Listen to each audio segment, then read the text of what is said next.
We're live. We're Hello. live. Hello. Good morning. Yes. Can people honestly answer in the peanut gallery? Do you find anything Daddy Bog comments as funny? I don't.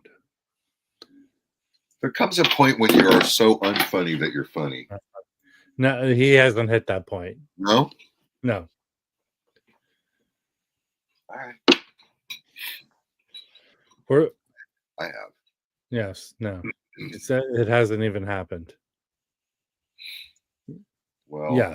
And can you let us know the name of the person holding the gun to your head, Chauncey, to watch? Chauncey.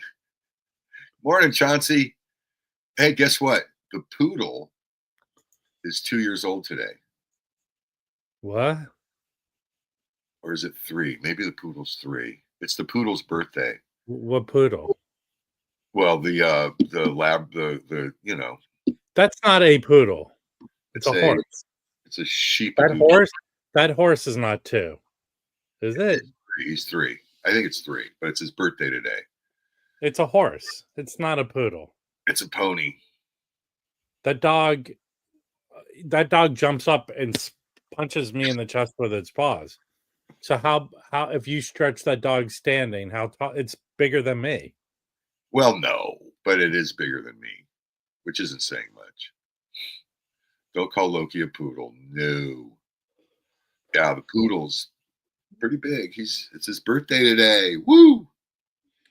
So what do you do? What do you do for your dog's birthday? I think my wife is going to. It means nothing. Like it means nothing. A hat that says 3 and take a picture. It means nothing to the dog. The dog doesn't know what year it is. No. And the other thing is, I don't even think the dog speaks English. It understands when you reference stuff, no? Yeah, some things, but I don't think he gets nuance. Definitely doesn't text. Okay, there's an official jazz announcement this morning. Uh-oh. Yeah. Hold on. That's not right. That doesn't go there. Let's see where this is. Let's go there. I'll pull it up on screen. Yeah, there it is. Okay, cool. Let's go with the official jazz announcement this morning. What is it? It's a Blue Note announcement. They did this last year, something very similar. It's a whole process to do this. Breakfast King. Breaking news. Okay. Make it a little bigger. So they've announced last year they did the Sonny Rollins live at the Village Vanguard 3LP, the complete show. Go away. I don't need your 10% off. This is the same exact price, same exact 3LP. It's Kenny Burrell with Art Blakey on the View at the 5 Spot Cafe. Complete Masters, 3LP. It's Kenny Burrell in a variation of this lineup. Art Blakey on drums, Tina Brooks saxophone, Roland Hanna and Bobby Timmons on piano, and Ben Tucker on bass. I have the 1LP version. I think it's 80s DMM. Sounds good. Jazz Bum Mike has one. I don't know if it's an OG, but an early pressing. And the scuttlebutt on it is there's distortion. There's distortion. Like, I don't know. Huh? Like in the grooves or in the I don't know. The recording's not good. I don't know. So it'd be interesting to hear what specifically was done to this if there was something wrong. Okay, so the blah blah blah. Does it saying that you'll receive digital, but it's not saying high res disclaimer. Okay, well, it's 3LP, but it's standard. It's not saying anything. It's just talking about the digital versions. So whatever. We'll find out more about it, I'm sure. If there's scuttlebutt. Any opinions? Any thoughts? Do you have a copy of it? No. I have this introducing tone poet. Yeah, I do too. I have a lot of Kenny Burrell. Lots. My favorite is the one, the 45 RPM audiophile unit. Where is it? Well,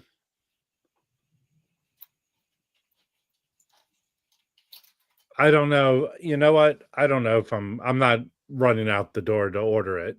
I have the 1 LP. So I'd like to listen to it. That's my new method now, is listening to stuff, streaming it. Yeah, I have 2, but do you want, okay, if you want to measure wiener, so hold on, give me a second here. Is this a wiener measurement? Yeah. Boy. Okay, here wiener measurement. These are, I don't know if these are complete OGs, but these are New York label. One's stereo, one's mono. What do you mean complete OGs? Like, you know how people measure dicks with the complete one. Oh. These are New York label, Ear, Van Gelder. I got that too. I was just talking about my favorite sound. One's mono and one's is stereo. Very nice. So beautiful. You have a very large Kenny Burrell Midnight Blue unit. Yes, thank you. I don't know what that means. Wake and Blakey. Yep. Almost time. What does that mean? If you can wake and bake. Wake and bake. You don't wake and bake anymore, do you? Me? No. So you need the day stress to get to you before you touch the herbal supplements. Yeah. If I do it during the day, my day's over. Oh no. There's nothing I'm going to do to be a functioning person. It's nighttime activity. All right. Yes. What else is going on, people? If anyone wants to come up, you can more than welcome to message me, and I will share a link. So earlier this morning, I put this on. Hold on. That's the reel to reel. I have a vinyl version of that. Right. So I played this. It was lovely. And then I played this. Which is the same exact thing. Right. This is just the vinyl version. Yeah. And which one won? I have to say they were a little bit different, but I'll probably listen to this one more. There's something goofy about the tape. Where'd you get the tape? I don't know. I don't know. And this is really clean. It's not beat up. It still has the leader tape. But I think the record sounded better. I mean, I don't really have that fancy. Is the record clean? Record is super fucking clean. I mean, I couldn't believe how clean it is. Mm-hmm. I bought this in 2008. Yeah. From Rockaway Records. Anyway, so that was kind of fun. Being this, it was very geeky, very fun to do. And I'm glad I told you guys about it. About what? About my experience playing the reel-to-reel. And if I was Big E, Ian, I would, I don't know, probably get a second turntable with a mono.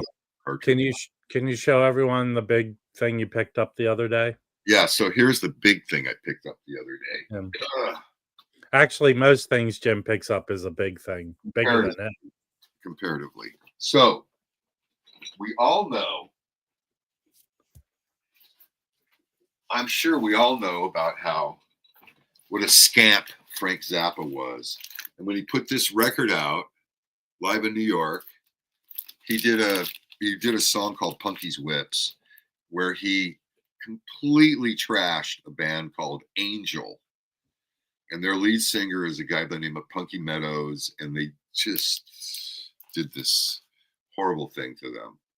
And Warner Brothers said no, because they're both, Zappa was on Warner Brothers and Angel was on Warner Brothers. Warner Brothers said no. So that song, Punky's Whips, didn't make it out on this record in the United States of America. Instead, they have a song called Big Leg Emma. But in Europa, it got out.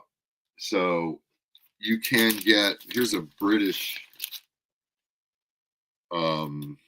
with on side one. It says Punky's Whips.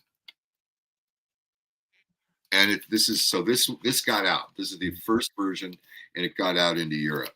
But in the United States, it never did, except I've heard Jim's stories many times, Chris. I don't need to pay attention. Except I found it as a test pressing. I walked into a record store yesterday. Yeah. And they said to me, "What song is this? What song is this?" And I said, "It's a song called Isn't It Romantic? Da, da, da, da, da." No. What's the name of the song? And I said, "Well, this sounds like Zappa liked to put Isn't It Romantic into other songs." And they said, "What's the name of the song?" I said, "It's Punky's Whips." And they said, "Okay, come look."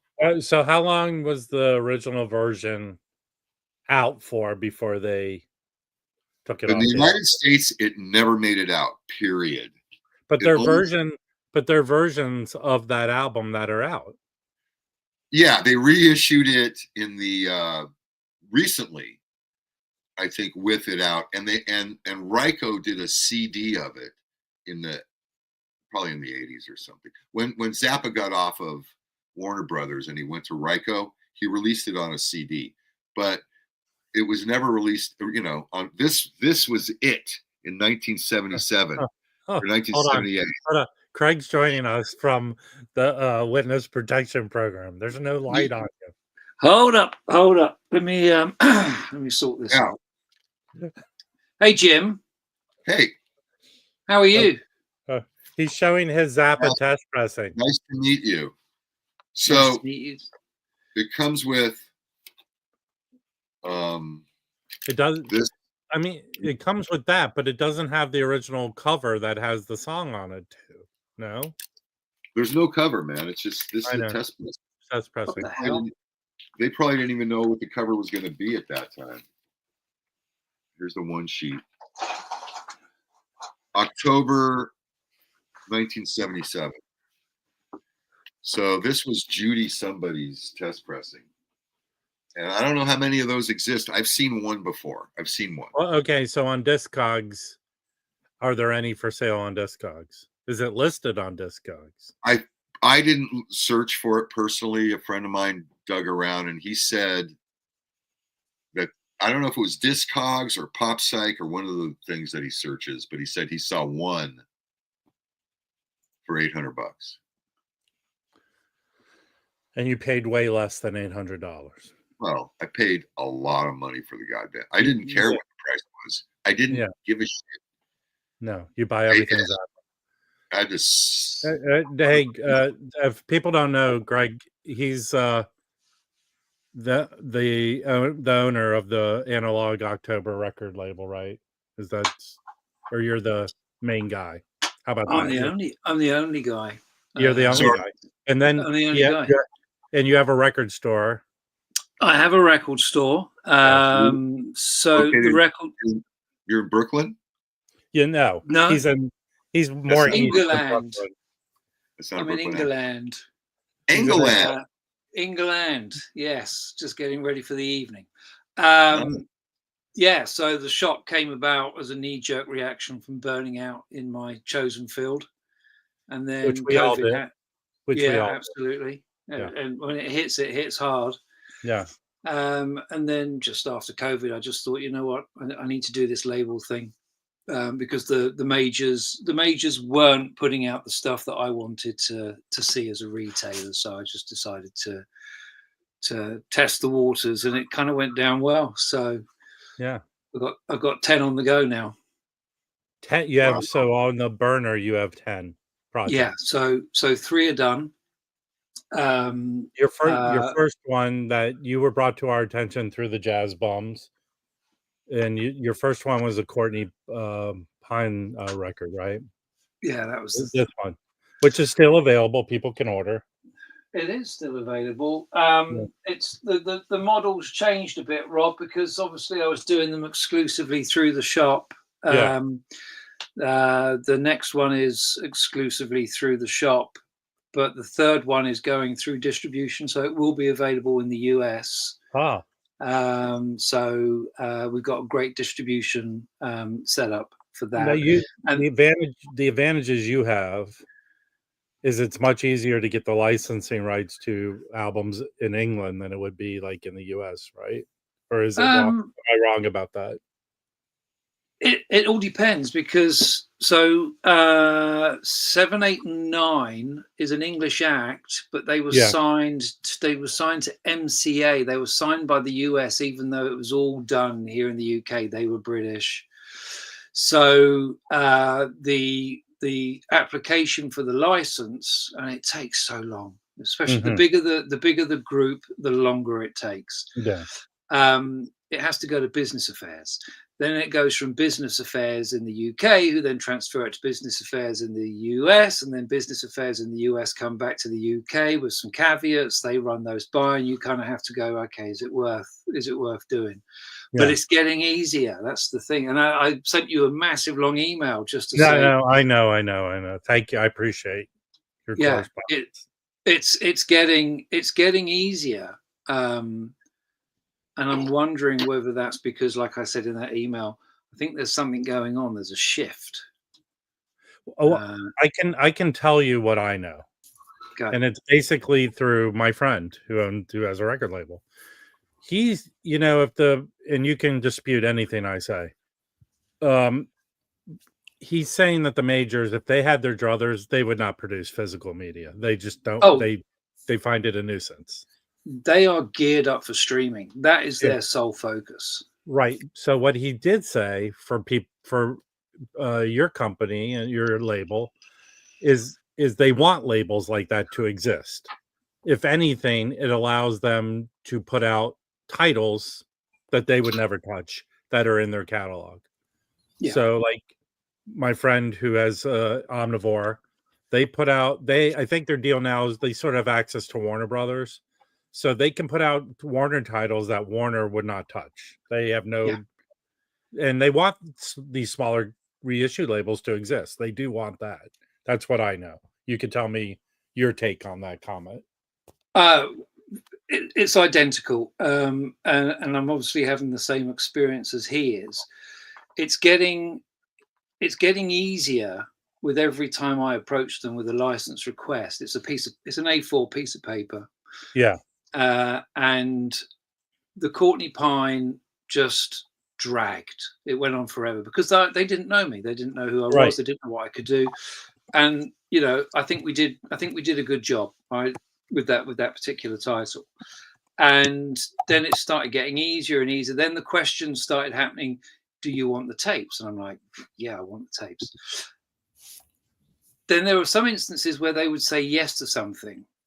And then it's almost as if they've gone to Discogs and gone, hang on a sec, let's just, because they have what they call a catalog meeting. Yeah. So they discuss it in the catalog department, and then the whole process starts. And there was a couple of titles where it was a yes, subject to contract. And then I imagine somebody went, hang on, let's just see how many people want this on Discogs. Holy crap, 1,500 people want this on Discogs, and the last copy went for $800. No, we'll do this one. So you then go from being it's a yes, subject to contract, to suddenly it's a no. They want to keep it for themselves. And I think what's going to happen is, moving forward, I think in 5 years' time, I think the vinyl community is still going to be there. It's still going to be strong, but it's going to be very different, because I think the majors are going to always be putting out their Dark Side of the Moons, their Abbey Roads, The Wall, you know, all of those perennial top tier titles. And then the smaller independent labels and also the bigger, so Chad's going to be okay. He's going to have the pick of the crop. But then the smaller independent labels who have proved that they can do this and they can make quality assurances will find it easier to license lower tier but still important titles because the licensee is assuming all the risk. So, you know, the majors don't have to worry about production, marketing, distribution. They don't have to worry about returns, you know, which is also a factor. And the smaller independent labels going, you know, I'll give you this much money for a 3-year license, and I will assume all of that risk. And I think they are definitely going to be. I think there's going to be a few more incidences where there's going to be smaller shops like mine that are probably going to start dipping their toes in licensing, because I actually think the majors are much more open to it with particular titles. I mean, it's been going on for years. I mean, Chad does a great job. Mobile Fidelity, Mr. Bongo, they've been licensing stuff for years. You know, I'm fairly new at this, and like I said, I'm not an expert in this field at all. I'm just kind of, you know, faking it till I make it. But the learning curve is steep, and I'm starting to see a trend, because the more I put requests in for licenses, the quicker and the easier it's getting. And I think that's going to be the model. In 5 years' time, there's going to be a lot more labels like mine putting out interesting stuff, leaving the majors just to focus on new releases. So they're going to be doing all your Taylor Swifts and your Olivia Rodrigos and your Noah Kahns and all those guys. And they're going to not do the sort of more obscure British jazz stuff, or the sort of, you know, the catalog stuff that has come and gone.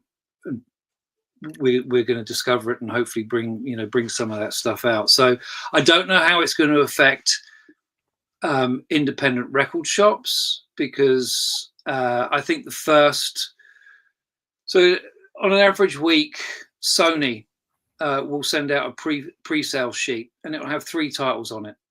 Universal will send out a pre-sale sheet every week, and it'll have 30 titles on it. Warner's will send out so Sony aren't doing much. So I think Sony will probably be the first ones to kind of step back from physical production. And can you confirm for me, because that company Music on Vinyl, is Sony part owners of that? I don't know, but a lot of their stuff is all kind of Columbia, Epic. So I don't know whether they have a stake in it, but they clearly have a good licensing relationship. Well, out of the 3 major labels, Warner Brothers is the only one. Hi, hey, good morning. Nice. Warner Brothers is the only one that's had in the vinyl reissue area, and they had it obviously before, a standalone somewhat reissue segment. That's Rhino. Columbia used to have on CD Legacy, but they never transferred that. There's never been a real strong legacy reissue. Sony, as you said, Sony does Music on Vinyl, and Sony does a lot with Mobile Fidelity. Chad has some. And Chad has some too. And Chad has some too. Universal has none either. I mean, well, except for Tone Poet, the jazz stuff, you know, and the Blue Note classics. They don't have a standalone Universal, and their stuff is hodgepodge, and they're the biggest of the 3. But they never made, you know, which is surprising, really. Well, they're also the ones. But they're reissuing stuff. Yeah, of course they are. But you know what I mean? I mean, but they don't have. Rhino has a separate marketing identity department. They have a separate A&R marketing department. I'm sure they have people within Universal that work on catalog, definitely. But Rhino has like that. It's almost as if you didn't know, it's a separate brand than Warner's. I mean, it is Warner's, obviously, but it's always been a separate brand. Rhino high-end. But you know, like Craig, there's one thing. Through what I know from my friend, is even at their level as a small reissue label, they're really interested in acquiring catalogs because the money for them is in licensing the titles, and all that revenue stream is strong for them. Well, there is one catalog that I'm extremely interested in, but obviously it was privately held, still is privately held. I've made my intentions very clear on what I would like to do to preserve this particular section of someone's catalog, to ensure that it doesn't get diluted. I don't want it being used for, inappropriate stuff in film and everything. I want to sort of safeguard it, and also make sure that everything's archived and kept properly. So, and that's a discussion that I hope might come to some fruition further on down the road. But yeah, having control of some catalog, I'm just kind of gearing up now for, like I said, we've got 10 on the go. And then once I've done those 10, I want to sort of take a step back and just see where we're at as a label, how we've been received, what people think, what we could do better. But there's a lot of other changes happening. And, as a record shop owner, I'm fighting, D2C. D2C is an absolute, where, for example, there are some major labels that are selling direct to consumer for cheaper than I can buy it in at dealer price. So I'm like, well, what's the point? So, and I think that's going to also have an impact 5 years, down the line. I'm not interested in splatter vinyl. I'm not interested in yellow or, urine filled, vinyl. I'm just interested in black, good sounding, solid, records that people are interested in. What's the percentage of new titles you carry in your shop? Is it all new? 100%. I don't do any secondhand. You don't carry used titles. No. Right. So it's also the whole thing about shifting away from high street retail, because high street retail in the UK is it's struggling. Post-pandemic. What city are you in again? We corresponded. I can't remember what city you're in. Chichester, down on the south coast. Because I was all upset that you didn't show up in London when I was in Chichester. London. If you're not there to greet Mazzy, he has no use for you. They kind of ghosted me in England. No, I was embarrassed, Mazzy, because I didn't have any date with Sylvian. It's like, and there's that equation of, do I want to spend hundreds of thousands of pounds on stock that's just going to sit there and shift slowly, or do I want to spend money on 10 titles and have a much bigger, return on investment over a shorter period of time and have more fun doing it? Because each album that I do only requires me to be in London for 1 or 2 days, and they're great days. Let's not forget you have a job that you do and takes up a majority of your time. Am I when you're doing it, right? The day job. The day job. Yeah. So the film stuff. Just when I thought I was out, they pull you back in. Pull me back in. So, but that's what pays for this. That's what pays for keeps the shop going. Do you do mail order? Yeah. Okay. Because I find when you get in the States, Dusty Groove, the In Groove, the stores that do a combination, and it's a lot of work, I know, keeping the your stock online and things like that, and your inventory. But those are the ones that made it even through the pandemic and beyond. And I think because there's a lot of people we see here that don't have a record store near them within 100 or 200 miles, at least in America. So I'm sure it's a similar thing. You can't just pop out to the local shop when you're outside of London and outside of some of the big cities in some cases. Well, I mean, 15 years ago, you couldn't find a record shop right. for love nor money. We had one chain, which was HMV, and then you had a few kind of, Virgin. Every town had, Virgin. Yeah. HMV have gone bankrupt more times than, I can count. And that in itself was a massive problem, because HMV allegedly they don't pay for any of their stock. It's all on assignment, so they only pay for what they sell. When they went bust last time, they had all of this stock in their stores, And the creditors allegedly couldn't get their hands on it. And at the same time, we couldn't order any stock as an independent retailer because the labels had sold out because it had all gone off to HMV. So we couldn't get any, you know, Fleetwood Mac, you know, your perennial stock, Rumours, The Wall, Dark Side of the Moon, Parallel Lines, because it was all tied up in some contentious bankruptcy scenario. And then something just happened about 15 years ago where these small privately owned independent record shops just started popping up, and there was something going on, and there was a lot of new stuff coming out, a lot of new old stuff coming out. And you know, I don't think we've even quite reached the peak of it yet, but I think, as I said earlier, I think something's going to change very soon, which is going to change how the majors get product out.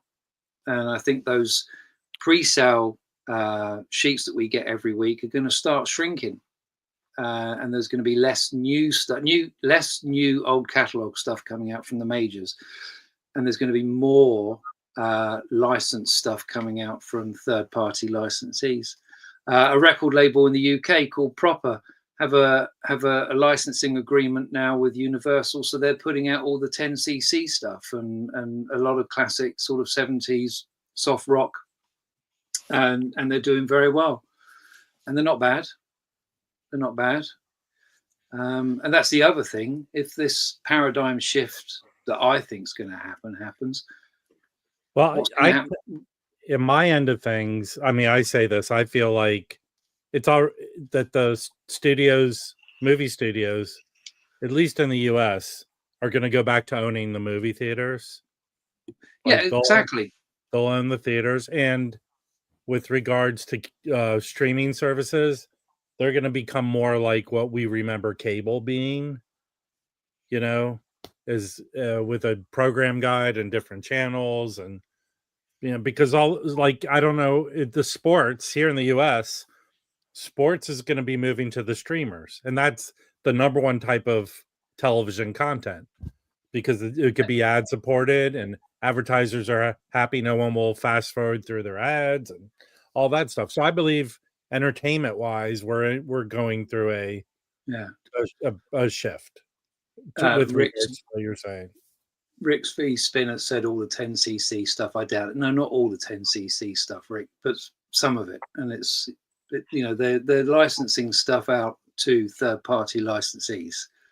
So, well, you know, I, to be perfectly honest, I was sort of interested in maybe attempting just to have the experience of putting a record out. And I had contacted one person in particular, and who managed the estate of the record I was looking at.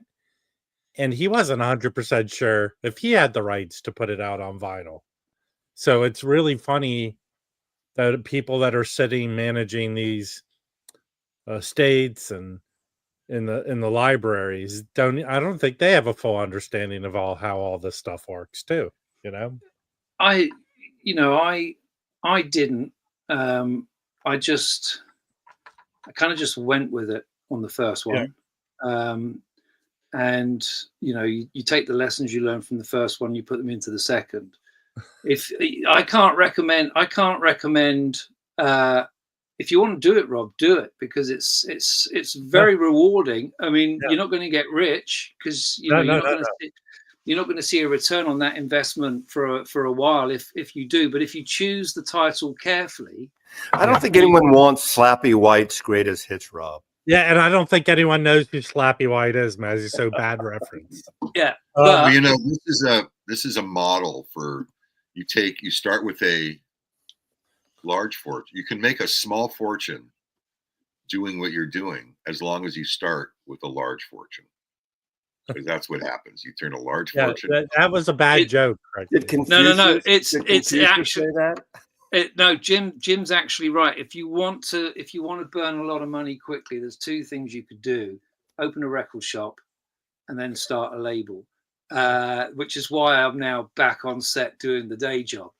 But I get so much enjoyment out of it, especially when you start digging deep and someone says, "Oh, I've got photos from the original studio session. Do you want them?" And on this third one that we're doing, I was really against the idea of scanning the original sleeve.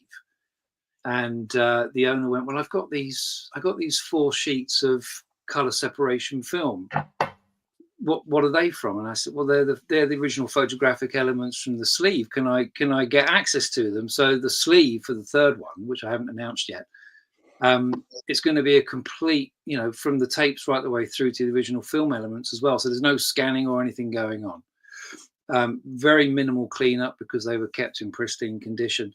And it's just moments like that where the joy comes from just kind of ticking those little boxes. And each one of those boxes just takes you away from doing a. Do you have to pay any additional photo licensing?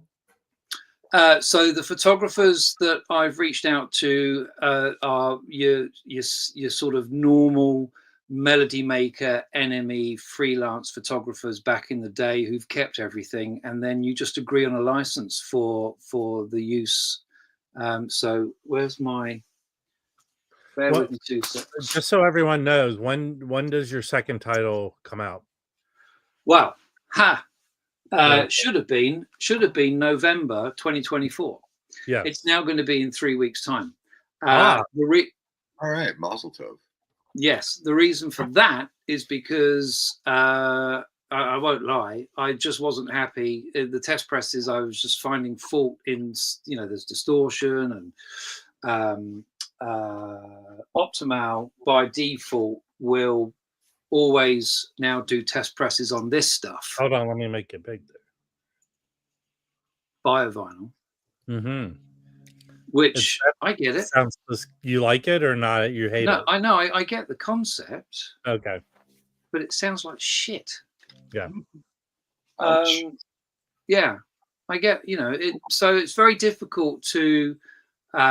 It's very difficult to assess an audio file release. If you're listening to this test pressing, which you hope will be an audio file release, you hope will be the definitive version, you're listening to it on a bloody expensive cartridge, and it's just a clicky poppy, distorted, oversaturated mess. So, So did they say to you, would they just make the test pressing on it because they had a lot laying around, or they want to sell you it? Or is it cheaper? they Optimal now, as I understand it, by default, when you're doing a record, the test presses, regardless of the final product, you could spec the final product on 100% virgin grade vinyl, and that's what the final product will be on. But the test press comes to you on biovinyl, and I'm just like, well, I can't sit and listen to this and go, this is great, when it's not. And I can't pick up the phone and go, right, it's a clicky poppy mess, but press 500 because it's good enough. I'm not interested in doing it that way either. Yeah. So moving forward, things are changing, and we won't be getting test presses on biovinyl. I'll be getting test presses on the stuff that I'm speccing. You're more than welcome, and I'm sure the Jazz Bums would love to have you when you make the formal announcement and you want to show everything so people can order. So that one we can order from you directly in the States. Yeah, you can order that directly, and we'll ship that to you. Although so it's available for pre-order on the website. I think it's actually pressing tomorrow. I think it's actually on the press for 500 tomorrow. I have quite a question for you for the first title. Now, I don't remember hearing what Courtney thought of the product, or do you have what his thoughts were on you putting? Yeah. Well, we actually spent a lot of time with Courtney last year. So we traveled around with him to Ronnie Scott's, Cheltenham Jazz Festival, Turner Sims, which is a great jazz venue on the coast. You sold record shows, huh? Yeah. So we just camp up, and so he was slightly bewildered by the fact that at 60 years old he was out on the road, pushing a record that he bought out 40 years ago. But he loved it. He loved what we did. He loved the package. He loved the sound. and that's all that, you know, that's all you could hope for. Great sound and great package. Yeah, no, he was very happy. The second and third release, the artist is no longer with us, so you know, I won't be hitting the road. You know, selling direct is a big deal, and we were talking our mutual friend Joey Callio, the guy from Dada, and they're finally putting out the first record for Record Store Day, and they're doing 2,000 copies, which sounds only, maybe it's fine, 1,700 in the U.S., 300 Europe or everywhere else. Maybe that's enough. I have no idea, but it's like there's a frustrating part too, because last year they did their first tour and they played like 35 shows. Almost all of them sold out. They could have sold, he said, probably 50 records at least per show at those things. They were selling, his merch woman said, I had this idea, like he was throwing away some bass strings. He goes, don't throw those away. And he wrapped up the bass strings, put them back in this thing and signed them. And people were buying those for like $50, you know? Yeah.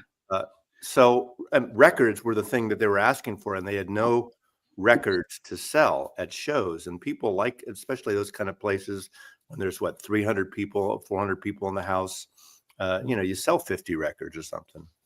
When the opportunity arose to go and do to pitch up at Ronnie Scott's, I was like, well, how's this going to work? Because there's such a small channel from the street into the main sort of seating area, and there's tickets, cloakroom, and it's just kind of like a bottleneck. And they said, well, just, you know, just set yourself here. And I was like, this isn't going to happen. This is going to be a real tough sell, because also they have like 15 minutes to get one audience out and the next audience in, because there were 2 sets a night. And I was like, I'll be lucky if I sell 10 records, because people are kind of, we ended up doing 250 a night. Yeah. Yeah. And I was like, I was blown away. And that was also, people expect merch these days, whether it's Yeah. t-shirt, depending on the artist. People expect merch, but do they expect albums and such like this? Yeah. So here's a question for you, Craig. A segment does, or CDs even, you know, whatever. Yeah. The Dead offered, you go to a Dead show, and when on your way out, you can buy a CD of that show. Yeah. Yeah. They just have those fast duplicators. All right. Do you know this? Is this question? Can you answer?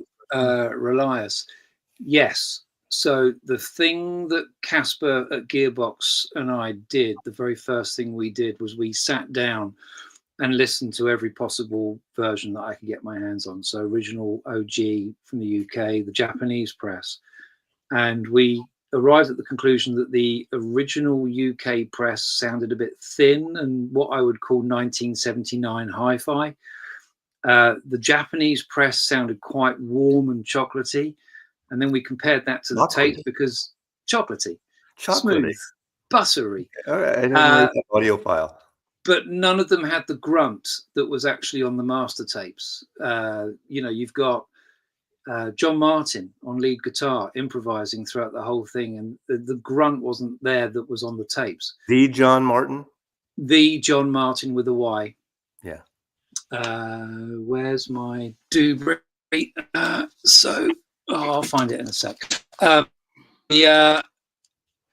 version has the grunt, and it's the first thing when we got that 7th test pressing through, and I rang Casper and I was like, what do you think? And he was like, well, what do you think? I was like, this is how it should be. And it was perfect. So I'm very happy. It's got the grunt, it's got the depth, in America, we say it's got the balls. Yeah, it's got the balls. Just, you know, a bit too polite. It's got the balls. I'm very proud of it. I've been working closely with the artist's family and the estate, as well as Universal, because I want to do it right. And I'm very happy. But it's been a long process. Every test pressing that arrived, I was just like anxious, especially towards the end, because it doesnn't soften towards the end, it builds up, and I'm like, is the distortion going to be there? And of course it was there, and it might not even have been there had it not been for the biovinyl, but because of the biovinyl, I just couldn't let it go any further. But you know, selling the. You could probably make a good amount of money on that biovinyl test pressing. Yeah, You so know. it's pressing. Because Jim showed the I found a test pressing. I found this yesterday. This is an ECM record with your birth test pressing and a white label promo inside the record. So, well, I tell you what I have. Got. Okay. So I've got a complete Kallax shelf. 1 cube of Kallax is Oh. just test presses. No, this is the metalwork. This is the actual metalwork. From your stuff? Yeah, from Cadillac Records. It's getting easier. Can someone turn off their phone, Mazzy? I'm sorry, Craig. Go ahead. I'm feeling back. No, this. So I asked because the first test pressing was a bit of a dead end. I asked Optimal to send out the. Could I? I'm curious. I'd like to see what the metalwork actually looks like. So the mother and the father and the stamper and stuff. So so that's all here. Are you going to hold on to that? Is that your? I think contractually I am obliged. I think that contractually that's not something that could actually go out into the public domain because you could. No, it's not the art or anyone else holding it. I mean, I didn't expect the pressing plant to hold on. Those are the metalwork from your record, right? Yeah, from the second one. Okay. The thing that surprised me the most, it's lethal. It's razor sharp and high. Oh yeah. It's dangerous stuff.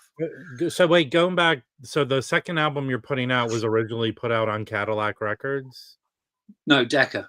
I'm sorry. That's right. You did tell me that, Decca. Yeah. Sorry. Decca in 1979.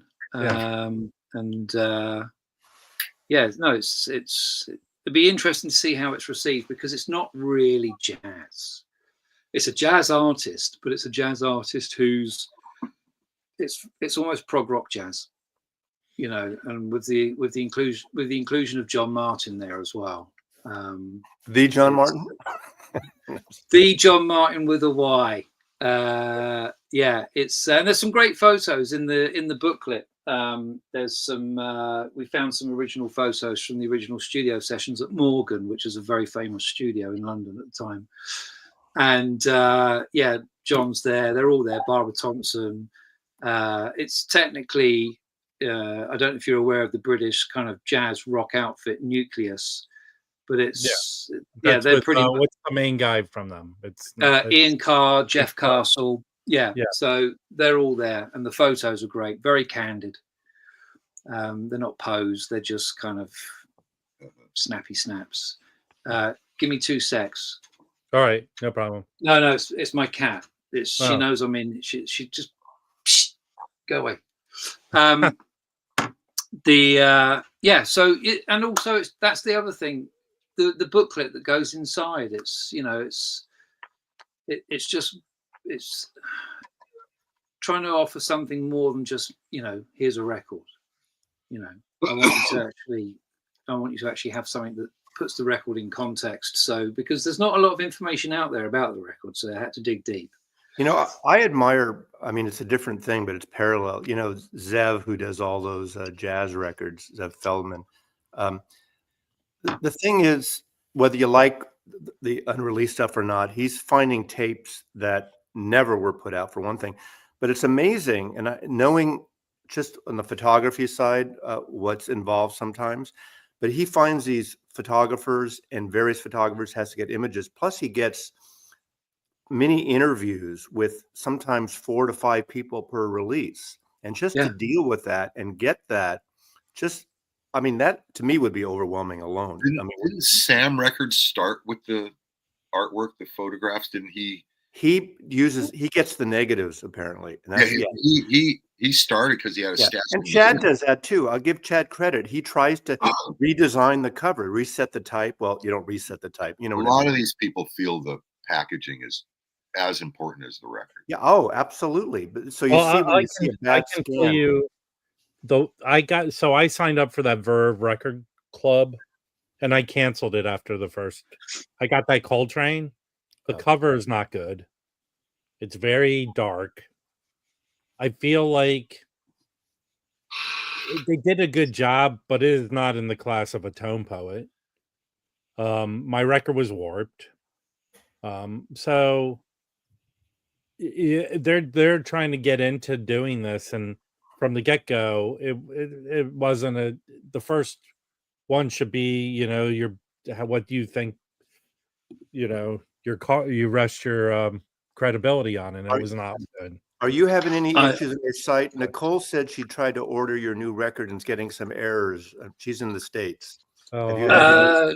Get Nicole to send me a message, and I'll. How do you send to you, Rob? I have forgot. Nicole, send me a message, and I'll send you. Send Rob a message, and yeah. So the packaging is very important. The packaging shouldn't be overlooked on a record. It's that's the point of sale. That's the thing that should be attracting the customers. And I decided right from the get-go, whatever I can do, exhaust every avenue. If I hit a dead end, then I have to come up with a plan B. And so Universal, much to my surprise, didn't have any photographic material or elements. For the Harmony of the Spheres, the original album was done. The sleeve was done by the guys at Hypnosis, who did all of the Pink Floyd stuff. Quite a chaotic working environment. Not surprised, nothing existed. For the third release, which was with a smaller independent label, he kept everything, everything.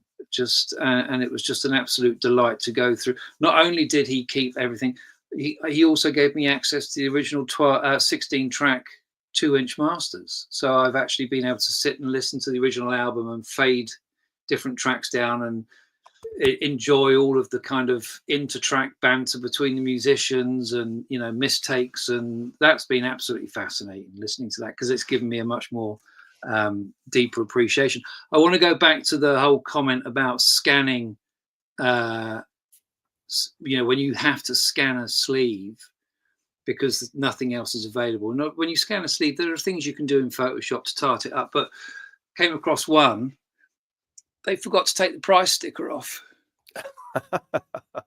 So the price sticker is now forever embedded in a reissue. And so it's, just, I think, Rob, if you want to reissue something, I can't recommend it enough, because it is thoroughly enjoyable. It's not without frustration. No, yeah. But I think you'd be good at it. Yeah, I appreciate it. I mean, it's about managing a project, and I am well experienced in doing that kind of thing. So yeah, I mean, you've probably experienced this more than me. There's nothing like getting yelled at by the head of a studio or a movie director or anybody like that. So whilst there are hundreds of people watching, it's a wonderful experience. I mean, I have lots of stories I would love to tell about my experience with dealing with. Because in one night, in one night, an audience tells people that a movie that some people have been working on for 10 or 20 years, it sucks and no one wants to see it. Nothing like going through that. Wait till you put out a record with a typo in it. Yeah, wait till you put out a record collector news with a typo in it. That happens every issue. Can I show a jazz album that kind of relates to today? It was just announced, since you we'll let Craig decide that, and if not, we'll throw you off the stream. Go ahead. It's not for me. Go for it. No, well, I texted Rob in the group yesterday because they just announced the Blue Note Classics, and I want to show this one only for a couple of reasons. Michelle, my ex Michelle, photographed all of Tony's Williams for Blue Note from 85 to 93 up until he passed, and I saw, and I'm curious, because the new one's going to be a Kevin Gray. It's like a $26 record. This is when the second album, when Tony came back after he studied composition. So he's writing, and it's got Mulgrew Miller and Wallace Roney on here, and Clarence Moffett and Billy Pierce. And what's interesting here, it says it was recorded at Capitol Studios in LA. but it says digitally mastered by Wally Troggett. So Wally digitally mastered the original. And then it says computer program by Brian Bell. I don't know what that means in terms of computer, if it's one of the musicians playing some kind of a keyboard thing. I don't know the answer to that. It's kind of a mellowish, somewhat of a record, beautiful record. But what's interesting about this, I remember the series of photographs that Michelle shot, and this one especially. Adobe licensed this for one of the early, not one of the early, but 86, whatever year, somewhat. When did Photoshop come out? Early 90s. They licensed this for Photoshop. Yeah. In the tutorial, and in the tutorials back then in Photoshop, when you had the physical box, you'd have to pay for Photoshop. There are things you could play with and test out, but you couldn't. It wasn't clip art. You couldn't use it. And over the next like 5 years, every year, about 5 to 10 people, individuals, companies would start using this image for commercial use. And I'd have to kind of, or they'd call me, because they'd call Adobe, and then Adobe would turn them on to me to license this image. And some people got really pissed. There was a marble company that did like, countertops and high-end installations for renovation for buildings, had it on the side of their truck and on their vans and stuff. And I had to go after them. But beautiful picture here. But this is coming out. It's a good record. So, hey, I don't know that if it's any digital things, if Kevin Gray, I guess he did an analog cut of it. So I'm really curious if it's going to best this copy. Remember, this is 86 or 88. So 87. That era of the Blue Note, they're not bad sounding records. Yeah. Well, but this is a CD era. So they didn't do many vinyl in those days. Hey, Oakenfield, the stream is not disintegrating like Mission Impossible. You can rewind it and watch it from the beginning.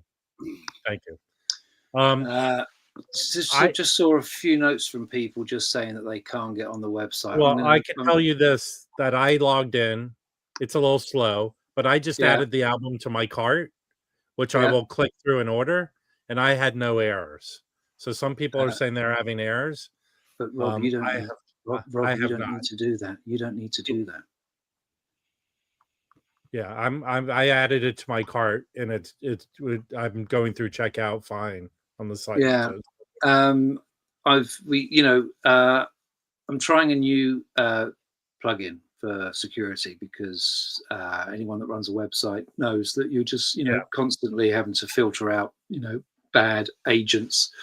I think sometimes it's regions too, because last week I tried to pre-order that Autumn Stone Small Faces 3-record set, and you couldn't do it in America for the first several days because it wouldn't recognize the shipping, and they finally fixed it. So for a while, Americans couldn't pre-order it until they fixed it. I think maybe you're just getting slammed from the power of the stream, I think. Yeah, I think it might be doing its job too well. But Nicole, I've got your details because I'm pretty sure you bought the Courtney Pine from us. I seem to remember sending you the Courtney Pine. So I will reach out to you personally and get you sorted out on that when we're done here.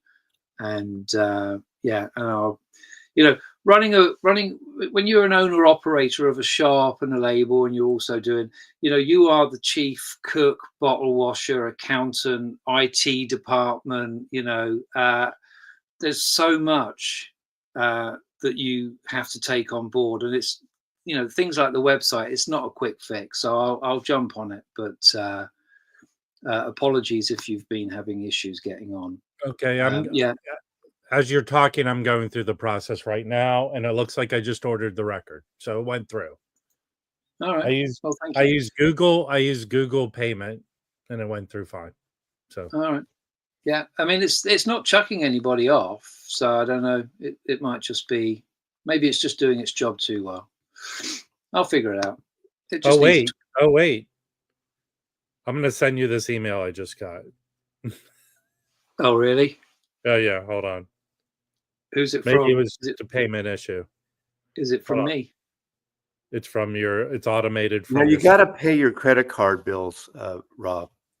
If you're over your limit, You have to rectify that. well, Mazzy, you keep deducting money for the chandelier I broke, and I paid once, but I'll forward this, and you can tell me what's up. So, Rob, but everyone go order from Craig so we can sell out this record completely. Give me 24 hours. Yeah, I don't know what's going on there. 24 hours. We'll make sure. Yeah, it's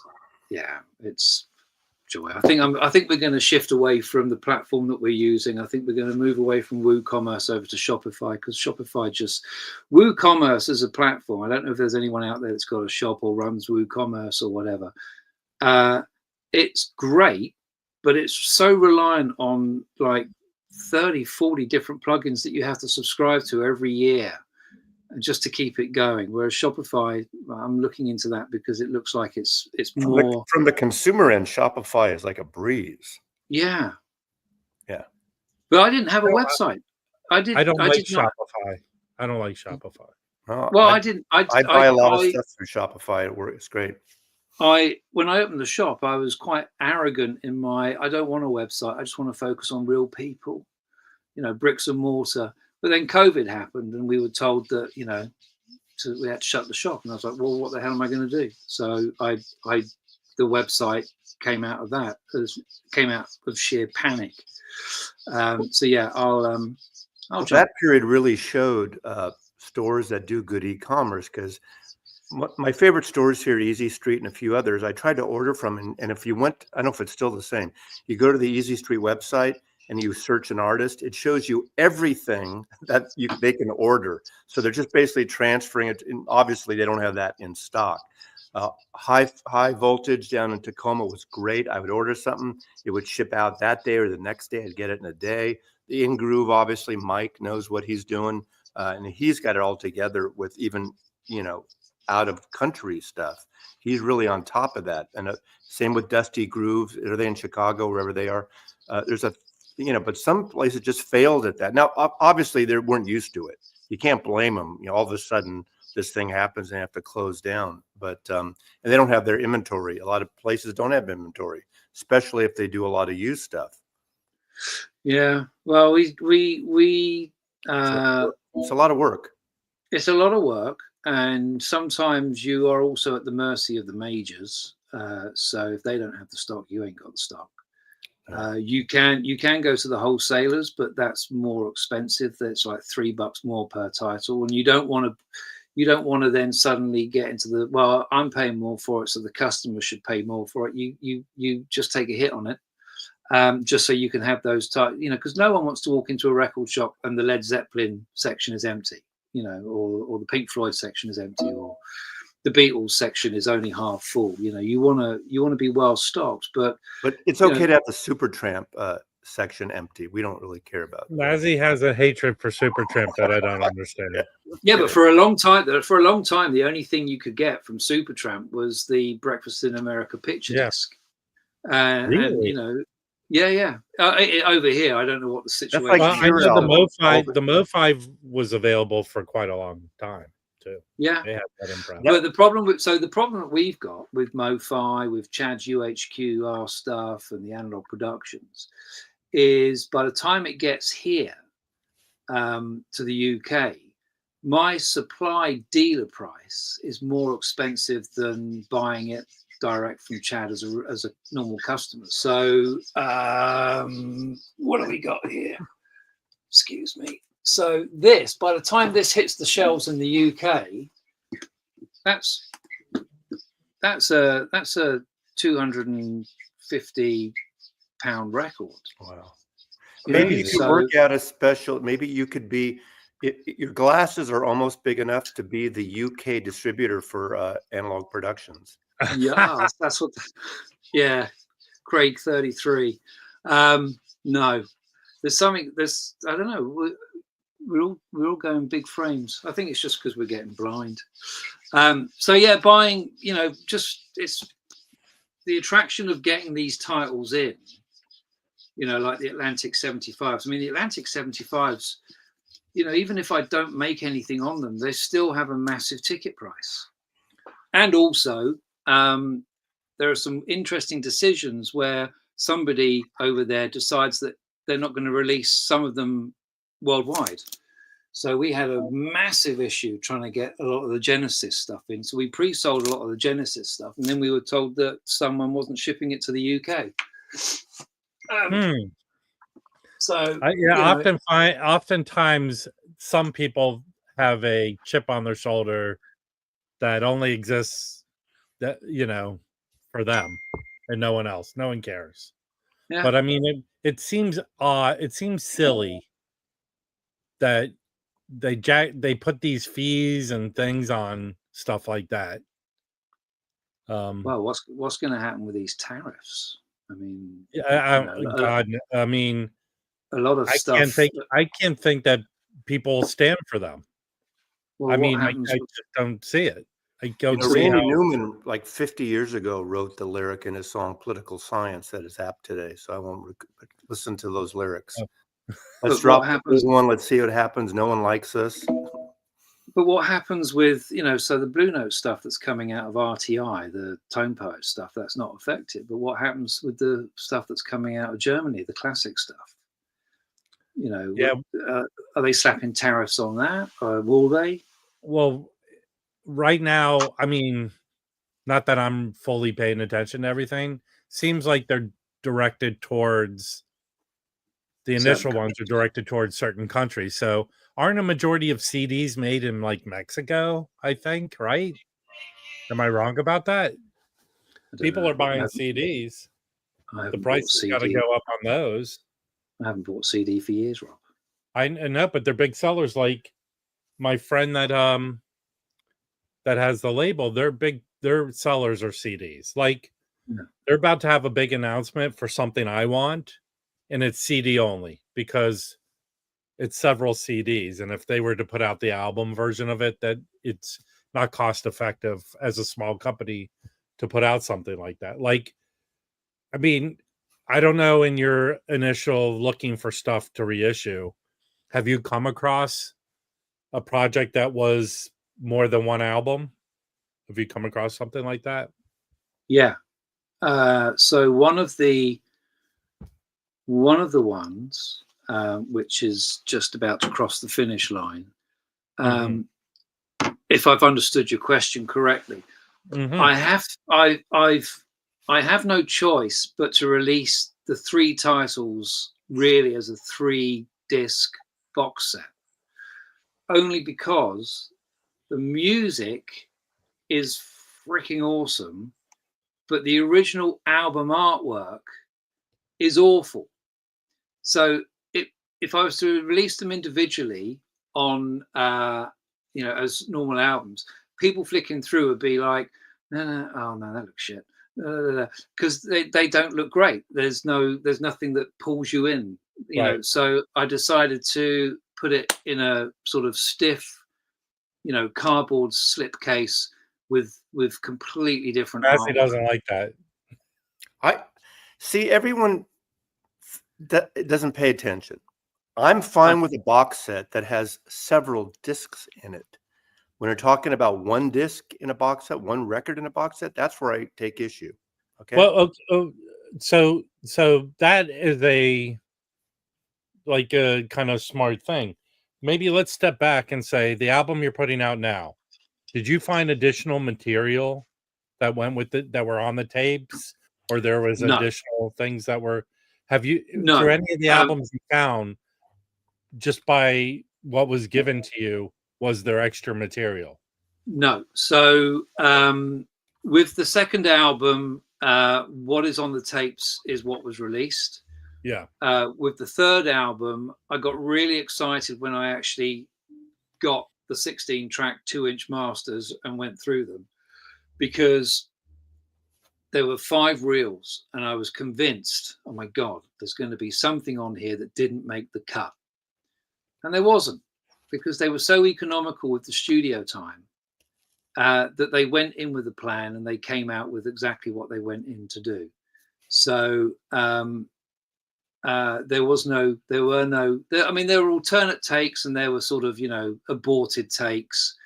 and punch-ins and all that kind of stuff. But there was no mythical 13th track that no one's heard before. So, you know. But so you haven't come. My main probably question was you haven't come into a situation where it'd be great to put out this extra material, but it probably is best, like, because this is what I've had access to information, is it just makes more sense to put out a double CD with the extra material than put out vinyl versions of this particular record. So yeah, that's not your deal with that. No, if there were if there were alternates or tracks that didn't quite finish, you know, or weren't finished or polished enough, if I felt that they were relevant and enhanced the experience or provided a context, I would definitely include them. But I wouldn't include them just for the sake of including them. Doesn't make sense, or it's not. No, because it's a folly, and not only is it a folly, it's, you know, if it takes up an extra album or another 2 sides of stuff that might be important to me, it might be important to the artist, but it might not be that impressive for the listener.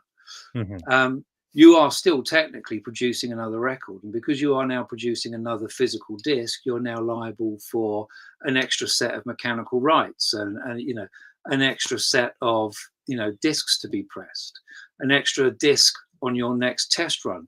And I can tell you now, so we've just had some test presses through and an invoice. It's $1,000 just for getting the metalwork done and the first batch of test presses on a 4-disc, on a 2-disc set, whereas, you know, it's half the price if you go in single disc. So that kind of stuff just adds to the budget, and when it adds to the budget, you have to ask, is it actually adding value, or am I diluting the product by including all of this additional material that most people probably won't even get around to listening to? So you could, I imagine, make it available digitally via QR code, but it doesn't really interest me to just release disc upon disc upon disc of stuff. So the license you obtained, does it specific to vinyl, or do you have a license to do digital or CD? So the first 2 were vinyl only. The third one is everything. So we've got a very interesting conversation going on that I'm quite excited about for a 50th anniversary celebration. When you do the license, you have to specifically list the title, the tracks, the individual tracks that you want to license. Even though you can't just say, you know, I'm going to license this album. They want to know specifically what tracks, running time, and the writers. Then when it gets approved, another bunch of paperwork comes through, which is your contract with all the exhibits listed. So once you sign that contract, you're locked in. So even if you do come across in your research a bunch of additional tracks, you then have to go through a whole new process of licensing those tracks on top of the ones that you've already licensed. Let me ask you this. Now, in those contracts, I assume, or you tell me, do you have limitations, like a definite limitation listed to time period or quantity or region? I assume like Europe or North America or worldwide. Yeah. So when you so the Courtney Pine I could only do for it was worldwide apart from North America, which, you know, it was my first one. I was like, yeah, that's fine. So you could ship it, but you couldn't distribute it in America. Yeah, I could ship it. So if you bought it, I mean, you received it. I think Felipe or somebody sent you a copy. So you clearly, you can ask for worldwide. We got worldwide on the second one. You have to give them a tentative release date. You're not obliged to meet that release date, but you have to keep them informed in writing if the release date shifts. For the third one, you also have other situations where you have a finite amount of time to actually approve the tapes. And if the tapes aren't good, or if the tapes aren't workable, then they have a finite amount of time to come up with an alternative, or whether it's a production copy. And then the contracts that I've drafted and I've drawn up, which are kind of like their contracts but revised more to fit my own purpose. If the tapes aren't usable, then we can cancel the license and, you know, get our money back. Because, you know, you have to pay a lot of money up front to get these licenses. But you have a period of time that you have to release it within. It's not open-ended, right? It's not open-ended. So if you say, for example, if I say I'm going to release a record on the 25th of December this year, if it's not out by Christmas Day the following year, then you've got a problem. But as long as you keep, because the actual contract starts, technically the contract starts literally the day of release. That's the executable start of the contract. Then it runs for 3 years. So you can produce as many as you like for that period. So if I sell, because I'm only doing small runs, I'm doing 500 on this. And if those 500 go, and then the distributor rings me up and go, well, we've got pre-orders for another 500 more, I can keep going ad nauseum for those 3 years and produce 500 more, 500 more. Then you, at the end of the contract, you hit the sell-off period. The sell-off period isn't the end of the license agreement per se. It just means you can't make any more, but you have 6 months to sell whatever stock. You can still publicize and promote and sell whatever stock you have left, but you are not allowed to make. And then once that sell-off period is over, anything left over, any remaining stock, which hopefully you don't have any, has to be destroyed. You can't just keep it in your bins. Hey, Nice. so okay. Well, Does it apply? Does mono way or to- stereo matter? I'm just last question. Mono or stereo sometimes. It's specific to whatever, or either, right? Yeah, mono, stereo. I mean, my titles are all kind of sort of early to mid 70s, so they're all very stereo based. And Oh, I mean, there's kind of, I don't know if it's scamminess, but you could sell your stock to, let's say, a used store, and then they could sell it, right? No. Oh, I mean, what happens to it? You know, if it's within that, if it's out there on the secondhand market, or if it's, you know, the shops don't have to remove it from their shelves. I just, during that 6 month sell-off period, I can't actively make any more. I can still ship to other retailers. Yeah. But ultimately, by the time I get to that last day of those 6 months, I should not be sitting on any copies, and any copies that I am sat on Now, literally have to be destroyed. Now, because you were learning your way and still learning your way through this, with the Courtney Pine record, did you they had the limited restraints on the license? Or So it's the same thing. It's a 3 month, 3 year license with a 6 month. That seems to be the usual. Okay. Although interestingly, you know, I can't verify this, but I heard through our supplier, the reason why we couldn't get any more of the Atlantic 75 Phil Collins face value was because it was an exceedingly short license. Yeah, contract. Chad said that was a year only, this year only, or last year. Yeah. So that's the only one that was like that, apparently. Yeah.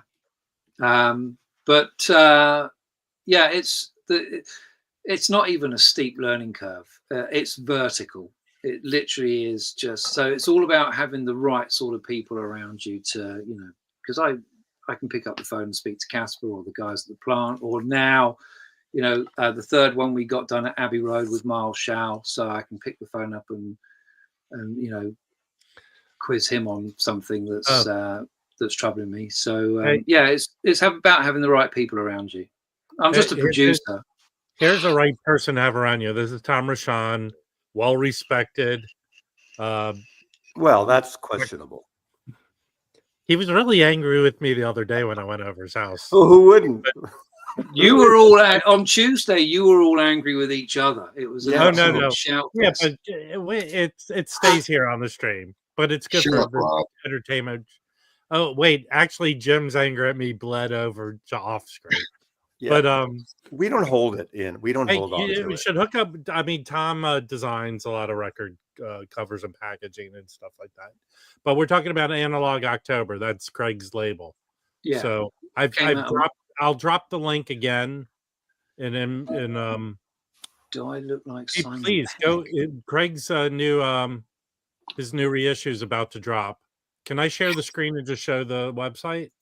Yeah, go So we for can it if give you it's a full working. fledged. Have you shown the cover yet of the new release? I'm doing I'm going to share the screen. So You must have a copy by now, no? I have. Well, this is the original. This is what the original looks like. Take it out. Come on. Haven't you learned something from me? Take it out of the fucking plastic, okay? And the record is where it should be, in the sleeve. So yeah. So we had to recreate this. They're all boxed up. They're all boxed up and sealed in boxes. So this is the original, done by Storm Ferguson. Storm Ferguson, over at Hypnosis. So it looks like a Wishbone Ash cover. Yeah, I mean it's very kind of ethereal and it's very proggy. That's Neil. That documentary was awesome. I'm surprised that doesn't look like his style on the back with the inset photographs. Really. It looks like they just took his passport picture there. Well, we could not find this headshot, and which is kind of a weird thing to put there. Yeah, we couldn't find this headshot, and we couldn't find this. This is the original photo that was then used to create that. So, stock. I've actually on our reissue, I've actually replaced this with a much better headshot. And then we've got in this window here, we've got a shot of Neil and the producer at the desk, because I don't think you need that twice anyway. I mean, you don't need it. It doesn't make sense. And then it's just the usual thing of just recreating it, and then obviously we have to change a lot of this because keep a lot of this, but then change some of this because contractually you have to update it with the new relevant details on the license, and then it was just a real trip, Mazzy, just to because I've known this album all my life. It was just a real trip to actually have my name on the back of the new version with the logo, and it was just. Did you recreate the Decca label, or you're not allowed to? Probably, right? Oh yeah. Oh, we've done everything. Because sometimes you're not allowed to do if it's an in-business company. Okay, cool. Yeah, so this is only a proof from the labels. Some people get upset, like when labels like Rhino will do the hi-fi or Mo-Fi does the Mo-Fi that doesn't do, Well, it's I always assumed that a good reissue should be, a good facsimile of the original and should improve on it or at least meet it. It shouldn't be.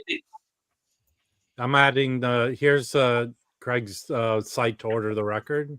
Let me thanks, Rob. A little bigger. Neil Ardley. There you go. And John Martin. I'm not. Yeah, I love John Martin. I'm not familiar with Neil Ardley. I've already. If you're having issues ordering, be patient and. So did I miss it? What kind of music is it? It's prog jazz. Rocky jazz, yeah. Prog jazz, right? Okay, I did hear that. So there's only 3 tracks available on streaming. So technically half the album. It's definitely worth having a listen to. Just those 3 tracks. It'll give you a flavor. It was the first time he'd used synthesizers. It was the first, So I have a Tony Co record of him, and so Ian Carr's on it. Yeah. Piper Laurie. No, it's not Piper. No, calm down, man. And there's John Martin with a Y. Pepe Lima. Who is Big Ian thought this was a 2-hour infomercial. Supporting independent record creators, even if it takes an hour or two, we support this. Yeah, but Big Ian and Rich are having some sort of humorous love fest in the. It's not an infomercial because you as a customer you can make an informed decision whether to buy it or not. Exactly. If Big Ian wants to buy it, great. If he doesn't, Oh, I'm not, you know. actually, Craig shared this with me privately, and also Chops and Dices. And Yeah, see, that's not funny, Rob. That's where it's yes, not. it No, is. I know. That's commercial talk. I know where he's coming from. Yeah, we all. But anyway, but You I can think see the it whole go point. back. So Big Ian. The whole point of the conversation really isn't about this title. It's about the fact that at some point in the next 5 years, the majors are going to be licensing more content than they're going to be putting out physical product. So they're only going to be putting out physical product maybe a tenth of what they probably put out now. So there's going to be in 5 years' time a lot more people with smaller labels licensing stuff out, and it's just a question of how if it's managed brilliantly and properly, it should really revitalize, you know, the VC. But here's a interesting question for you, Craig. Yeah. How many, if there were any, British jazz labels? Like, is Cadillac a British jazz label, or is they did funk, or do you know who I'm talking about? Because I picked up 2 Cadillac reissues recently that are quite good. What titles were they? It's that famous jazz. He's a British jazz trumpet player. Bobby, what's his face? Bobby. I'm old and feeble. And I also picked up a Billy Bang record, The Jazz Doctors, on Cadillac. And it was really well done. The British tip back, fold back jackets, and the really nicely pressed. I don't know who's doing those reissues, but they're really there's a great book. I mean, it's not even a coffee table book. It's basically a coffee table without legs. It's called Labyrinth. Mm-hmm. And it's all about the studios, the jazz studios in the UK that were putting stuff out in the 50s, 60s, and through to the 70s. I can't remember the name of the writer, but it's all from his personal collection. Definitely worth checking out if you get a chance. I know Felipe Jazz Bums has a copy, and he swears by it. I'm wrong. The record I got was Joy Unlimited, Harry Beckett. Okay. So Harry Beckett has had a couple of jazz reissues on the on Decca's British Jazz Explosion stuff. Yeah, it's all, you know, there was some fascinating stuff going on in that era, because they didn't want to just do a carbon copy of what was coming out of the States, you know. So British jazz is very, very different. You know, there is some stuff that aligns with it. So Ian Carr and Don Rendell's kind of Shades of Blue, that has, you know, that's more American in its. But then there's some pretty interesting stuff out there, like Isotope, Turning Point, which has a very sort of European feel. And is definitely worth exploring. But you know, when you tune into the Bums on a Friday night, or in my case, catch up with it on a Saturday morning, it's all very, you know, very US centric jazz. And I think Mike was trying to put something together where he talks about, you know, or where we talk about the British jazz scene a bit more. And I mean, they're the standards, like Ronnie. What's his face? Who owns the famous club in England? In the Scott. Ronnie Scott, Tubby Hayes, obviously. Yeah. But then there's all the musicians that played with them, you know, and it was quite, you know, we're a small island, so, you know, our jazz musicians weren't sort of spread, you know, over the same sort of distances as yours are, you know, Detroit, Chicago, New York, Hollywood. Yeah. You know, they were all kind of really sort of around northeast, southwest London. So they all played with each other. Yeah, like the big guys that left, like John McLaughlin and Dave Holland, they left, right? Yeah, they found success here, right? But Ian Carr played with everyone. Jeff Klein, who was a bassist for Tubby Hayes back in the day, then he had his own band, Turning Point. Very unique sound. And this is kind of the era where I'm, you know, where I'm not interested in doing reissues of reissues, and I'm Mhm. just trying to No, it's just trying to get stuff it's out. stuff that people. That's what I like. I like getting stuff that isn't like I mean like a lot of these labels that haven't done reissues, like who owns the Muse catalog and all those titles, or the Black Saints and the Steeplechases and all that. That's the stuff I gravitate to. I like those stuff on those labels.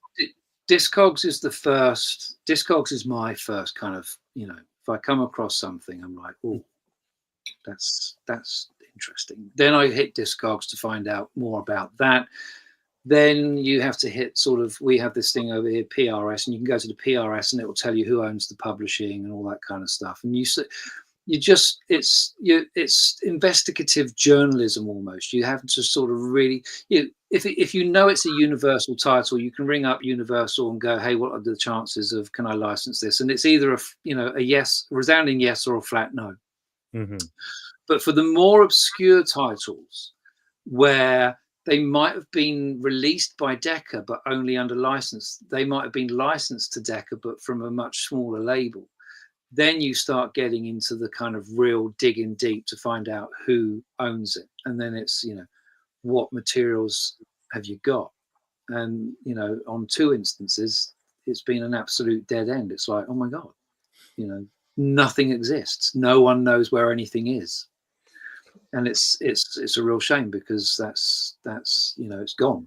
How does it work in the UK? Like the stories that we're not quite clear on, with tapes like the Universal Fire that they had on their lot that supposedly burned up a bunch of tapes.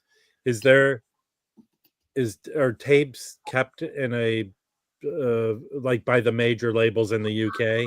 Are they all in one place? Did you see Fremer's video last year where he went to the Iron Mountain facility? Yes. Yeah. So there are Iron Mountains all over the world, Yes. And they don't just store music; they store TV shows, film, manuscripts, the whole, everything. So one of the reasons why I'm sort of focusing on UK and European stuff is because it's held here locally. So I haven't had any situations where what happened in Burbank has become an issue because my stuff was never there.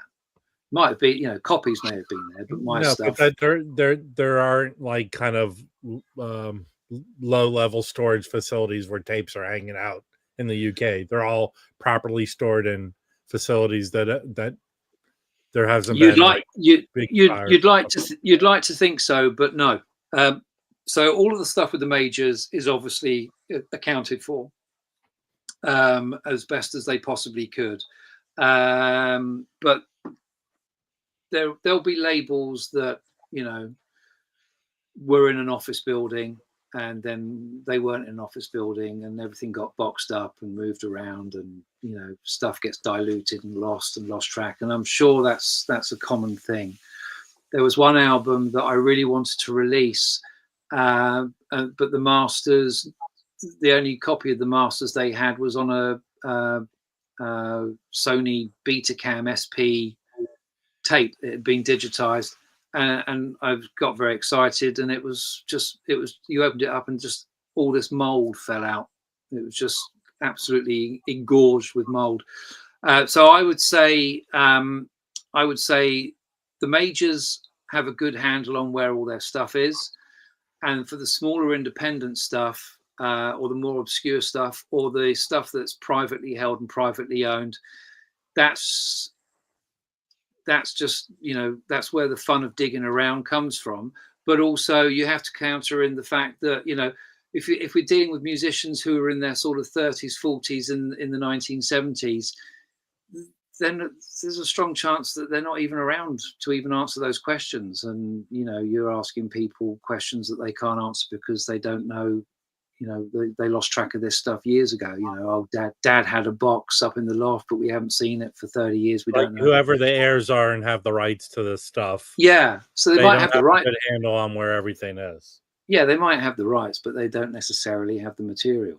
Yeah. You know? And I have to thank you for saying engorged with mold, because it stopped Paul from talking about Joan Armatrading in the chat. I love Joan Armatrading. It's a great name. I think that first album is one of is that Glenn Johns? Did he produce that? I think it wasn't an opening for you to talk about Joan Armatrading. I think it's one of his favorite produced records, as I recall, unless I'm wrong about that. Which could be. I saw somebody mention when we were talking about British jazz. Who was it? Raji Vinyl, Akabilk. Yeah, I'm not doing that. I was upset when I was in London in August. Ronnie Scott's was closed for the month of August. Oh, they had a refit. Yeah, they had a refit. I've been there before. I've been there twice, going back to the late 70s or 1980, whatever. I first went to Ronnie Scott's, but I haven't been there. But I just wanted to go to a show there, and it was okay. I have an update on Nicole's problem. She can't add other albums to her cart that you're selling. So all right. Just Nicole, if you go to the contact section on the website, send me a message and I'll I forward you her. I just got an error message buying the record, but it might be because it's a pre-order still, so it might be that you can't add pre-orders to. Which you might have to do too, but we can sort it out. We can sort out shipping and stuff like that. It's not a problem. Yes, we're doing the thing. We'll get it sorted for you, Nicole. The interesting thing about Ronnie Scott's, Mazzy, was that I was obviously very familiar with being there as an audience member, but when you're actually there with the artist, seeing how it operates outside of opening hours, that was amazing. Just the whole kitchen stuff, and it was just great seeing how they really know how to put on a show. Twice a night. Yeah. I've never seen any big. I don't think I've ever seen any big names there, but I just saw at the time whoever was playing there, which I probably wasn't even familiar with. Just to see a show. They have a great archive as well. That's the other thing, because they used to record everything. Well, that's an interesting thing. That's what, as you know, Zev Feldman does. He's putting a lot of these Penthouse recording. Penthouse, not as the nudie magazine, but the Penthouse was the big jazz club in Seattle, way before my time. And they would do these Sunday night live broadcasts to whatever the local radio FM station was, and they taped them on site. So there's all these tapes that he's coming up with that every year. I think there's one this year in the Record Store Day. So it's a reissue of another one. Is it copyright different in Europe on live stuff like that than it is here? I don't know. How is it over there? I think there's a lot of especially radio stuff's coming out that was recorded on radio that in Europe, and we're getting flooded with like not bootlegs, but the gray market. No, but a lot of the Record Store Day pressings are like the Bill Evans. Practically all of them. Taking that stuff anymore. Well, you still have to get the rights to the estates, obviously. And that's what Sam Records puts out. They put out a lot of the French radios. And sometimes if the artist or the artist's estate is still signed, like let's just say Chet Baker is still signed to Universal for whatever reason, you'd have to get permission from Universal, even though it's a tape that has nothing to do with Universal. But that doesn't always happen. I think in Europe, there's a lot of live radio stuff. That's being released on. Well, it's not legal. Like all those Ry Cooder live recordings in Europe, it might be in Europe. I think it's a little different. Yeah, so we as a shop, we really stay away from that kind of grey market doll. All of our jazz. So our jazz section, it's all legitimate. From the major labels.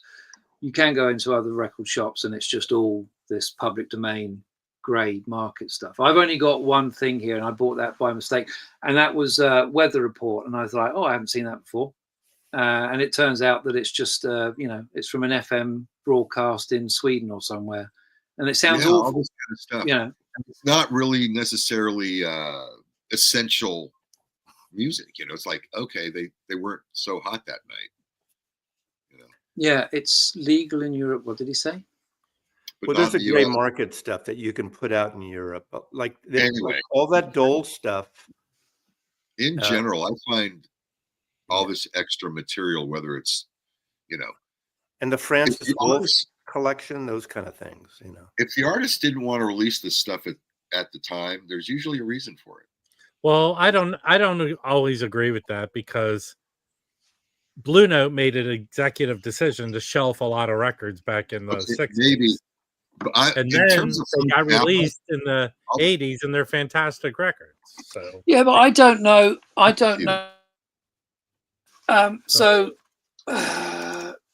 this is empty. But I don't know how they get away with. That's not a Blue Note release. I mean, but it's an absolute carbon copy. It's for all intents, that's the difference between bootlegs and counterfeits. That's a counterfeit. Yeah. Well, that's here's. I agree with you 100%.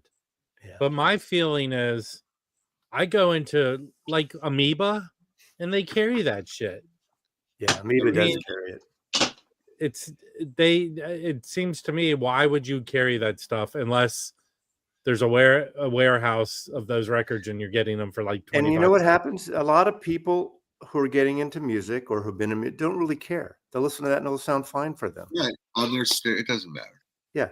I mean, it's cheap to buy in. I mean, I pulled out a blues, that Sonny Boy Williamson album the other day that I had for a few years. I bought it as a reissue about 6-7 years ago, and it was like a Dole or a Dolomite, and was kind of embarrassed that I bought it. I have it. I didn't realize it at the time, and now I want to find a good copy of that Sonny Boy Williamson album.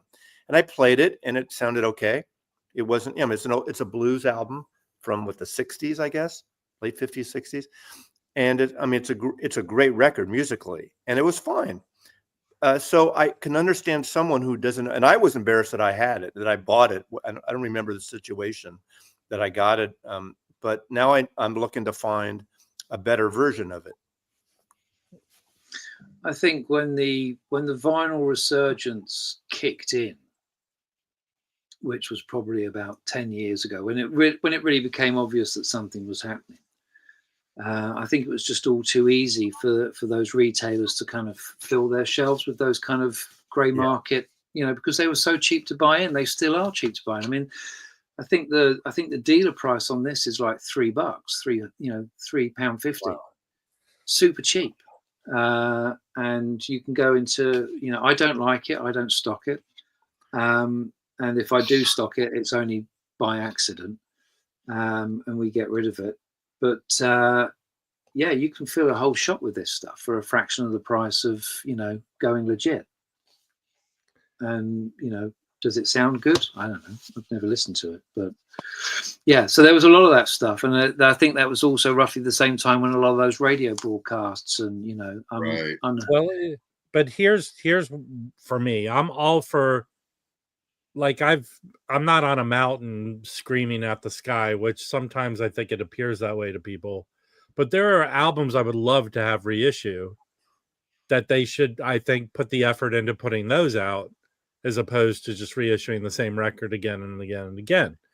But oftentimes the only way you can get those on vinyl are those gray market ones, like the I just found a copy of Joe what's his face? The British avant-garde. No, Joe Arbitrating. The British avant-garde, this guy. Joe Harriet. Yeah. So like the Riverside Joe Harriet album. I would love them to put out a reissue of that thing. But you can only find gray market copies of that, Every copy I've ever found that's an OG is beat up and scratched up. And they're starting to put out people who have the rights to his records. They're starting to put out reissues, legit reissues. So who put that out, Rob? Who's put? This is an OG Atlantic. Oh, okay. But not this particular one. His like, there's a Riverside album. I forget what it's called. The Free Jazz or whatever it is. I think, but I think it's always going to happen. I think, bootlegs aren't new. No. I'm not saying that. I'm saying the record companies, have an easy way to counteract these bootlegs because you could get the classic version of the Donald Byrd you just showed. Well, this goes back to what I think might happen where licensing opens up. So if the whole licensing sphere opens up and it becomes a lot more easier to license, because like I said earlier on, the licensee assumes all the risk. That has to be a very attractive model for the majors if they're not having to worry about distribution, production. Yeah, marketing. they just get their checks and Yeah, they don't have to do the work. And they get their checks up front because you're paying the advance. You're actually paying an advance on the royalties up front. That's why it must be crazy expensive.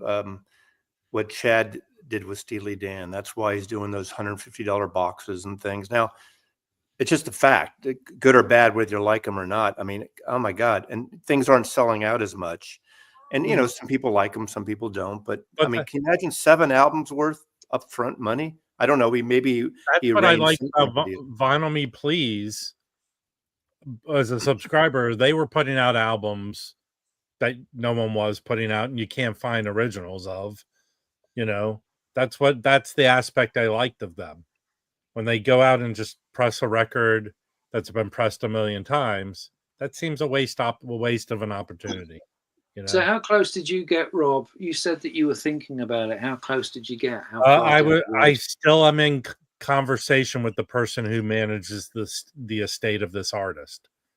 My issue is the guy is not a young person, and he has other things that he has priority. He has his own label, and the record in particular, without specifically saying what it is, there is a CD version that's put out by a legit place, and there was thought that they had the rights to the vinyl, but they had never issued a vinyl version of it. But the CD they have the rights to, you can get easy. So you know what? Here's maybe this is the same experience you had. So I found this album. I thought, oh, this would make a good reissue. And with all the effort of 10 minutes of using the internet, I was able to track down where the original tapes were. It was at an archive at a college. I reached out to the archive and they responded within 2 days. Hey, yeah, we have those tapes. And then they sent me who managed the estate, who had managed the rights. And I emailed that person and he got back to me and we had a phone conversation. It took little effort to get all the ducks in a row in that regard, but now it went into the legal aspect. Hello. Good morning. Good morning. Wait, what do you, Mazzy? Can you talk for a minute? Yeah, Mazzy. Let's hear your private conversation. Yeah. I've muted him. Cool. Okay. So it sounds like all the pieces just kind of fell magically. But then it went to the head of the estate, reaching out to find out who had the rights to put out the vinyl, and that's kind of maybe he didn't wholeheartedly want to do it, or maybe he goes, hey, you know what? I think we should reissue this. You know what I mean? But I was able to get that far with very little effort on my part. Well, it'll be interesting to see what happens. And also, I'll mention the record. I'll mention the record to you privately. But there are other records like this particular one, and it was produced on this artist's own label, so it wasn't like it's a major release. So those might be easier to get done. I don't know. So then you've got to you then have to start thinking about artwork. How you going to package it? Yeah, I didn't get that far. Yeah. But if you carry on down this road, you will eventually have to start thinking, and that's when it's interesting. That's when you find out, because I got the right people involved right from the get go. So my only the as long as you're on top of the contract, you got good, mastering. You use a good plant if you're going to go with vinyl, and whoever does the graphics is good. It should all just come together quite nicely. Right, and I have my buddy who advises me on stuff like this. So Yeah, I don't feel like when I get that far, it's going to be a hard thing to get through. But it's securing the rights to what you want to reissue. That I would imagine that would take a lot And more of my effort. So I think you and I work in a similar field, don't we, Rob? well, you work in the production of stuff. I get my hands on films after they're in an editorial state. Yeah, but you're in that sphere where so What? you can get stuff. Yeah, no, I've had to like I do these test screenings, so I've had to pull them out of my behind and make things happen. Or things can be disastrous when they're happening. Back when we used to screen movies off of film, I remember doing a Coen Brothers movie where I was told, "Oh, the fourth reel's not here yet at the theater." It was being flown in the location we were at. It was being flown in as the screening started. So, I mean, yes, I've dealt with. I was my kind of notoriety was getting things done. Yeah, making things happen. So I'm making used shit to all happen. that. Yeah. And was it for one studio, or were you just? No, I had studio, independents, everybody. I worked for all of them. Universal, Disney, Warner Brothers, all of them. Harvey Weinstein, everybody. Yeah, moving on. I know. Cool. And Jim, you were talking the other day about getting the magazine. You not interested in getting the magazine into overseas, or doing licensing it out to do a regionalized version? Yeah, that could be done, but it would have to be, completely printed there. Yeah. You just send the that files. That would be a lot of fun. I mean, to do something like that. It's a pretty easy model. There's nothing to it. It could be done, but I've really only nailed the West Coast. I haven't even worked on the Midwest or anything like that here in the United States. Yeah, I mean, I've got a few copies because obviously whenever I buy something on Rob's auction, which is dangerous, right? Because it's so late in the evening here. So of course you sat there with a glass of wine and you're like, I'll just have a punt. Next thing I know, I'm bidding like an absolute beast. Yeah. But yeah, so I've got a couple of copies here, and of course I love it. It's a great read, but of course all of the adverts are completely not relevant to me because they're not my local shops. You can deal with them online. Most of them, All right. A lot of, I don't know. A lot of these guys have big online presences, and I've talked to a guy in Sacramento who told me his biggest customer is in Chicago because he buys stuff online. But you have to deal with shipping and all that kind of stuff. Yeah. It's really jacks up the price. You would send copies over there, Jim, but it just costs too much to send a bundle of papers, right? Yeah, it's like it takes forever, and it's about probably $50 or $60 just to send a bundle. I used to send some to a store in Berlin. There was a record store in Berlin. And then there were, I do have a number of subscribers in Europe. So there are a number of papers, but the free distribution is mostly on the West Coast. I need to take a trip to Chicago and sell some ads. So how many do you print each run? I print up 15,000 copies, physical copies, 300 bundles, and I send them out mostly, UPS or something like that. Rob and I distribute a few, but it's very expensive to distribute the paper because there's always $200 or $300 worth of records you want to buy. And have you found have you found the actual costs of doing it have skyrocketed in the last 5 years? Talking about tariffs, a number of years ago, it was decided that Canada was dumping cheap newsprint in the United States. So the administration decided to put tariffs on Canadian newsprint, and my costs almost put me out of business. And the interesting thing was nobody really saw it coming. It was just like, what the? How come, even my printer didn't, it was a disaster. And then it was followed by the pandemic and all the, supply problems.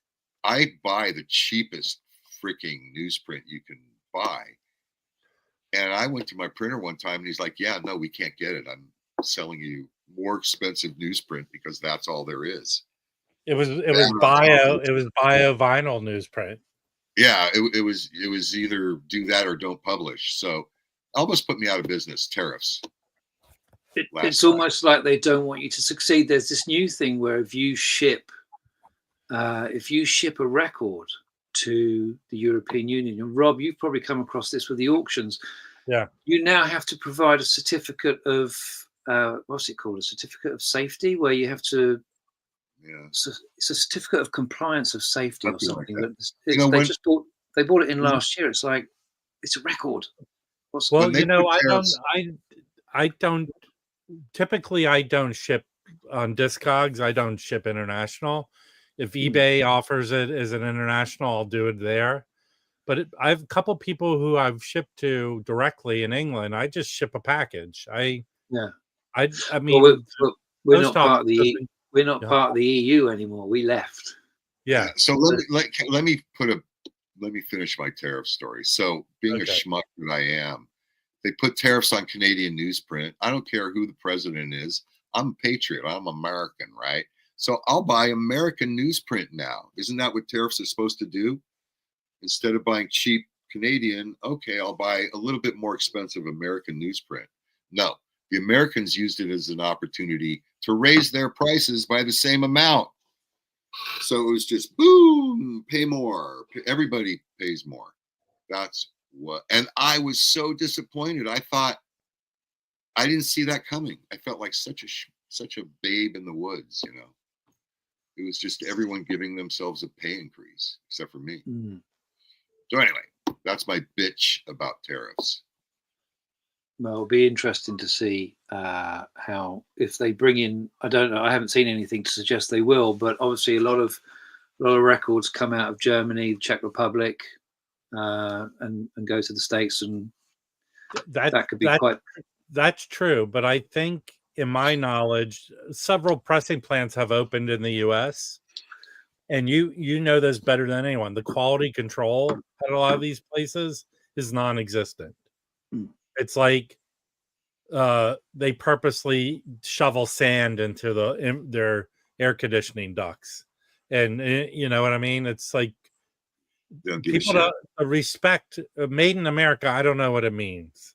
You know what I mean? If a record's pressed here, it's often a bad job compared. Even RTI, like, again, I've gotten warped records. It seems like they prioritize what kind of quality control they put on a record.